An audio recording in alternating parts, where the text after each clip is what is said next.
Adalberto Moreno, para falar sobre os 30 anos da Vaza Barris. Adalberto, boa tarde, seja muito bem-vindo ao Jornal da Vaza Barris.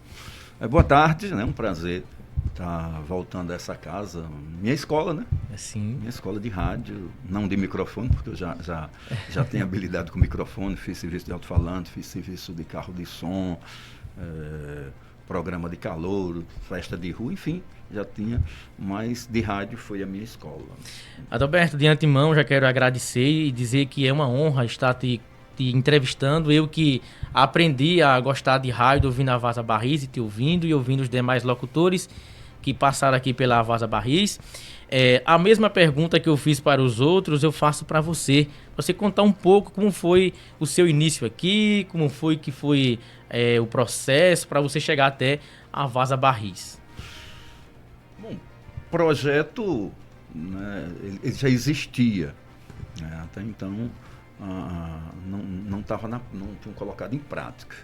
Eu recebi um convite através da irmã Iracema, ela que me formulou o convite, que estavam montando uma equipe, né, para garimpar os profissionais que poderiam trabalhar aqui na Vaza Barris. Então, teve um encontro aqui na Casa Paroquial, o primeiro encontro, acho que devia ter umas 40 pessoas, e começou uma espécie de garimpagem, e ficou uma parte, né, teve mais foi 2 encontros, e uma parte ficou pré-selecionada aí para aguardando um chamado aí para qualquer eventualidade.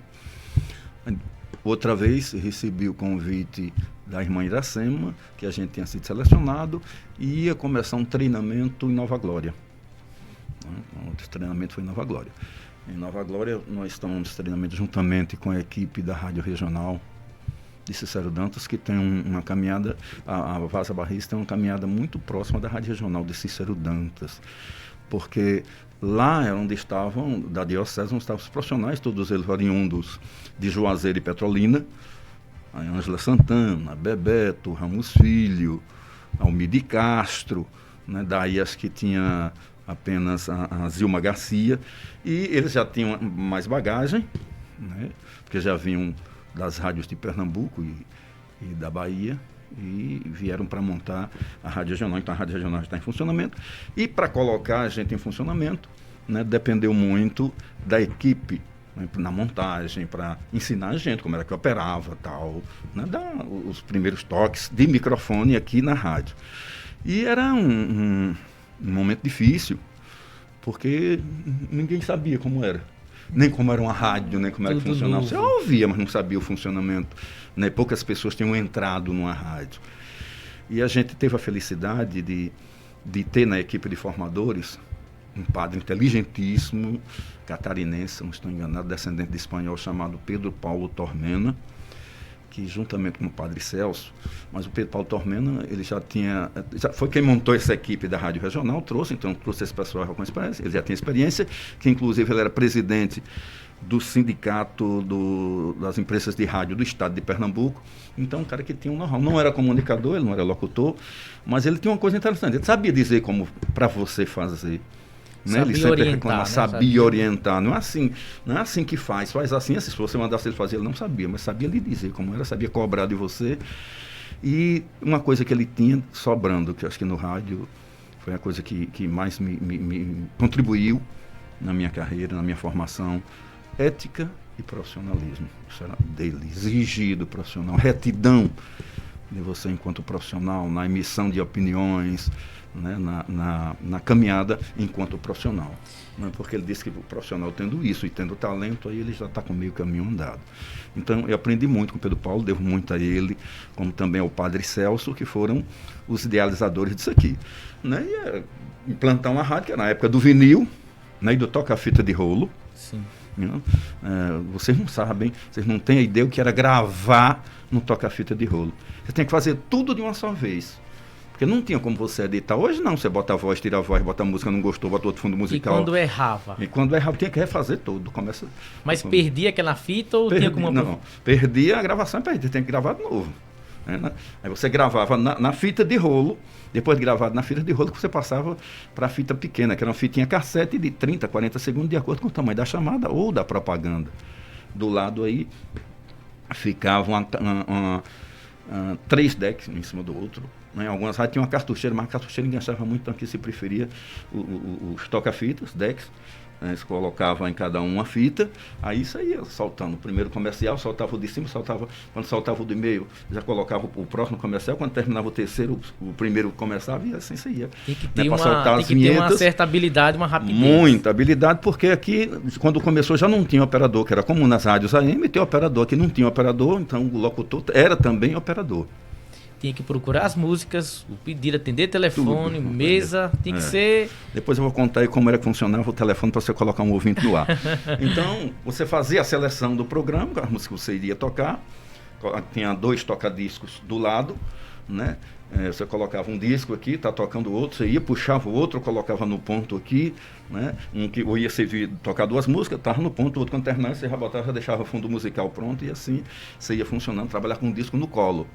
E aqui, enquanto você ia falando, lendo, tal, não sei o que, estava aqui, você ia tirando um, colocando o outro, e a situação, né, acontecia, mas era muito difícil. Para gravar uma chamada de esporte, então, que exigia muitas sinais eletrônicos, eram 2 horas para gravar uma chamada. Então era muito difícil. Né? O computador já trouxe esse alívio para o locutor. A música, você ia colocar o telefone no ar, que ela ligava, pedia. Aí Romário perguntava, você quer ouvir que música?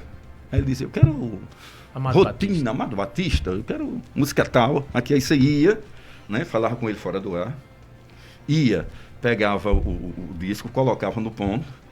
Aí abriu o telefone para ele, alô, estou falando com quem? Aquela entrevista, que música você quer ouvir? Aí ele disse, quero ouvir Amado Batista, Folha Seca. Aí você tá aqui no ponto, aí pá, soltava Amado Batista. Mas de vez em quando tinha um infeliz que pedia Amado Batista, daqui a pouco, não, eu quero Roberto Carlos. Ixi, mas em cima da Porque você tinha que ir na discoteca, pegar o disco primeiro para botar no... Não, você não pediu essa não. Era assim que funcionava, então um sacrifício muito grande. Mas assim... O rádio daquela época ela tinha um papel importante demais na sociedade, né, que era de prestação de serviço. O telefone, poucas pessoas tinham telefone público, né, no interior não existia. Então os recados vinham, atenção, fulano de tal na abóbora, João ligou de São Paulo pedindo para você pegar o dinheiro que ele já enviou pelo correio. Atenção, fulano de tal, aguardar telefonema na Telebahia, sábado, 10 horas da manhã. Né? E atenção, fulano de tal, fulano ligou que fulano ganhou neném, está passando bem. Então, fulano avisa a família que fulano morreu, faleceu. Eu lembro, né, que o meu tio ligava para dizer que tinham chegado em São Paulo. Em São Paulo para encomenda. Então, a gente tinha essa função. Como não tínhamos o advento do celular, então utilizávamos a carta. As pessoas do interior que não tinham a possibilidade de participar do telefone participavam por carta. A gente recebia muitas cartas, né? Tinha 2 programas, que era o Bom Dia Sertão e o Festa na Roça, e a gente recebia milhares de cartas por mês. Era um cesto e um caçoar, um programa Festa na Roça enchia um caçoar todo mês, a gente não conseguia ler, porque tinha gente que escrevia 4 ou 5 cartas, né? E não era só ler, também era decifrar o que estava escrito, né? A letra, mas quando você não sabia, você passava aqui por cima, tal, lia uma palavra que não era, tal, não sei o que. Então, era muito difícil, mas era também muito gratificante. O rádio, a Vaza Barris, ela bombava, né, na região, entrou uma rádio local, tal, então a gente bombava, a audiência fechada, a gente não tinha concorrência interna, então funcionávamos, né, muito bem. E o rádio ele teve um papel muito, muito importante nesse começo de caminhada da Vaza Barris. O Adalberto, sobre a questão da voz, que assim, o rádio da AM tem um padrão de voz. Existia isso ou é só o que o povo, história que o povo conta, digamos assim? Ó, que era uma exigência a mais. Se cultivou durante muito tempo o locutor voz de veludo.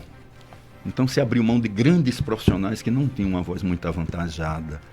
Né? Só trabalha no rádio se tiver uma voz padrão, se tiver uma voz Cid Moreira e tal. Então durante muito tempo o rádio funcionou dessa forma. Mas depois aos poucos foi se entendendo que isso era besteira, bastava ele ter dom de comunicar, né? Porque o rádio, o locutor um locutor é um cara que tem dom, é como o cara que canta. Eu, por exemplo, sou feito urubu, nem canto nem assovio. Mas o locutor, ele tem essa habilidade com a voz, é um cara que fala bonito. Pronto. Um locutor é uma pessoa que fala bonito. E daí a pouco você descobriu muitos profissionais, eu conheci muitos profissionais com uma voz pequenininha, mas eram excelentes profissionais. Você, Roberto Carioca, praticamente não tinha voz, outros, Gilmar Carvalho não tem voz.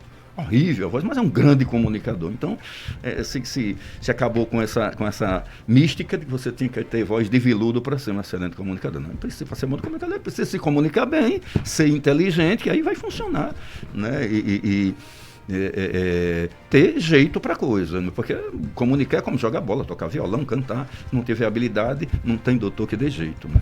E sobre o esporte, eu já acompanhei bastante você narrando o campeonato jeremoabense. Como foi que surgiu essa ideia de dizer precisa de cobrir o campeonato jeremoabense e de um narrador? Como foi que foi esse processo? Padre Pedro Paulo era um cara assim, muito inteligente. Quando ele montou a rádio, então ele pensou em tudo. Isso como é esporte? Tinha acontecido que o time daqui, o Bandeirantes, na época disputava o campeonato de Paulo Afonso.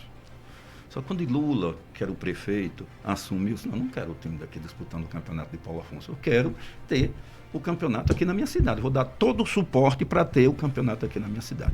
Então, caiu a sopa no mel, né? O padre já tinha interesse que a gente montasse a equipe de esportes. Mas nós não tínhamos a equipe montada. E aí, para fazer? Então, vinham de Cícero Dantas Ramos Filho, Almir de Castro, Ramos Filho narrava, Almir de Castro comentava no início, nas primeiras duas transmissões, comentava e eu fazia pista, era repórter.